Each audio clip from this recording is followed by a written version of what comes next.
سأل فتى والده: ما قيمة حياتنا؟ لم يجب الأب، بل حمل حجرا وأعطاه لابنه وقال: اذهب إلى السوق وحاول بيع هذا الحجر، وكلما سألك أحدهم عن السعر ما عليك سوى رفع إصبعين اثنين من دون التفوه بكلمة. فعل الفتى. في السوق التقى سيدة سألته: ما قيمة هذا الحجر؟ فرفع الفتى إصبعين وصمت. فقالت السيدة: درهمان لا يستحق. عاد الصبي إلى والده وأخبره بما حصل، فابتسم الأب وطلب منه أن يقصد المتحف ويتصرف بنفس الطريقة. ذهب، وفي المتحف جاءه رجل وسأله عن السعر، وكالعادة رفع الفتى إصبعين. فصاح الرجل: 200 درهم. لا 150. ذهل الفتى وعاد إلى والده يقول: هناك من يريد الشراء ب150.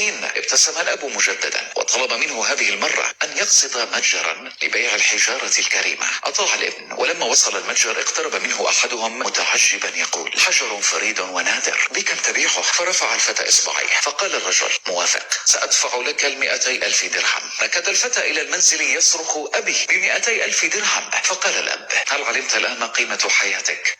لا يهم من أين أتيت ولا أين ولدت، المهم هو المكان الذي تقرر أن تضع نفسك فيه، والأشخاص الذين تحيط نفسك بهم.